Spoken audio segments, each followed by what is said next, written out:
Hey, let's revisit population versus sampling distribution. That's what you're going to be thrown, that's going to be thrown at you on this assignment. So now we have problems. We're going to go over problems 15 and 16 together, and then you're going to do a few that are similar to this. So here we go. I'm going to move this out of the way. Okay, so hypokalemia is diagnosed when blood potassium levels are below 3.5, whatever units that is. Let's assume that we know a patient whose measured potassium levels vary daily according to the normal distribution. So that's actually important. So that's telling us that the population of the data is normally distributed with an average of 3.8 and a standard deviation of 0.2. Okay, so before I even read further, I'm going to show you, I've already drawn a picture here. This is one person's blood samples. So we have individual blood samples, okay, and the amount of potassium that we'll measure in those blood samples according to this scale down here on the bottom. So if only one measurement is made, what is the probability that this patient will be misdiagnosed with hypokalemia? So what is the probability that the test will show a potassium level of less than 3.5? Okay, all right. So because it asks us about one specific, just individual blood sample, this is coming from the population of all possible blood samples and the individual ones. So that means the mean that we want to use for this is the 3.8, and the standard deviation we want to use for this is the 0.2, not the standard deviation that is divided by the square root of something. Okay, if anything, it'd be divided by the square root of 1 with just 1. Okay, so let's take a look at this. So here's how that looks. So our X, our individual piece of data we're looking for, is at 3.5. So our mean of 3.8, our standard deviation of 0.2, and we were told that it was normally distributed. Okay, so if I erase this data here and then I reveal to you the Z-score, okay, so then that's going to be your X minus the mean over that standard deviation. So it's just 1.5 standard deviations below. So you would norm CDF this lower area, and that's 6.68% of the time. This person might be told that he or she has hypokalemia when he really doesn't. Okay, so there you go. So if they were centered around 3.8, meaning he doesn't have hypokalemia, occasionally you're going to get one of those samples down there. Now, number 16 asks a different question, and I've already drawn some pictures that actually kind of go over this wording here. So let me see. There we go. That's not too bad. Move that down. So here we go.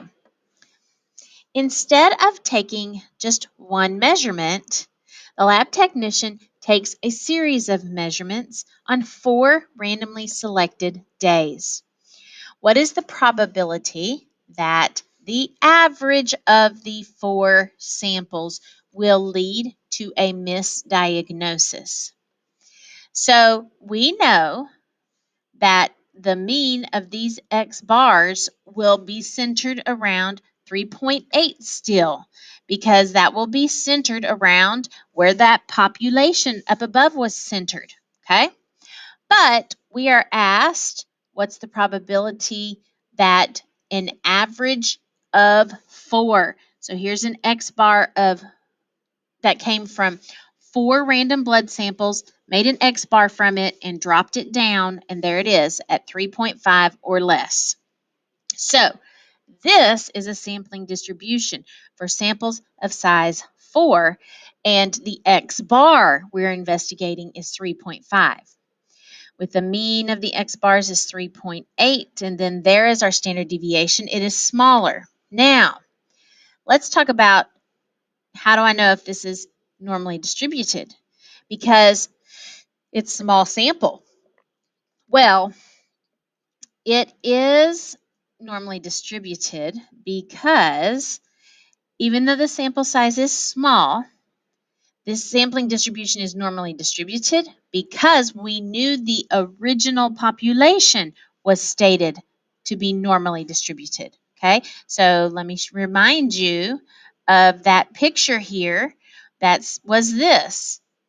See, this problem is about this guy right here. This problem is about this distribution, a small sampling distribution, but the population is normal. So even though it's a small sample size, we can say it's normally distributed. Over here, we wouldn't be able to, okay? But with that one, we can. All right, so that's why we're safe to do normal model math. So here we go. So we do that. We're going to get that z-score for x minus the mean over that standard deviation is -3. So then the norm CDF of that lower area is negative 0.0013. So that's so interesting. Okay, so look at what that has said. That here, there was, if this person didn't have hypokalemia, because their potassium level was 3.8, there was a 6.68% chance of making a mistake if you only took one blood sample. Okay? But if you took 4 randomly selected blood samples over the series of 4 days, or however they had done that, then there would be only a 0.13% chance of misdiagnosing this person.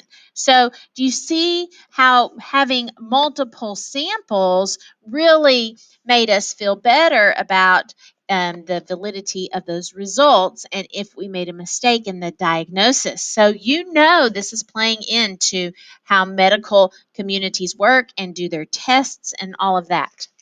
So you're going to practice a few of these.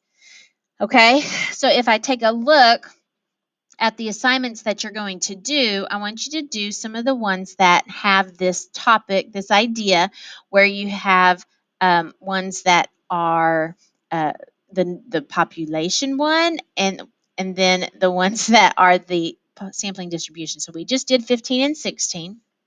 17, you're going to do it is like yesterday's assignment, but it has 2 x values or x bar values. So you're going to get a z-score for both of those. Okay. And then here is 18 and 19 are like what I just taught you on the notes for 15 and 16. 20 and 21 are like what I just taught you on the notes for 15 and 16.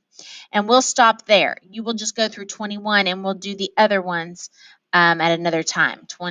Going through, I think, yeah, it goes through 26. So we will do the rest of them the next time we have class. All right, so good luck to you on your assignment doing problem 17 through 21.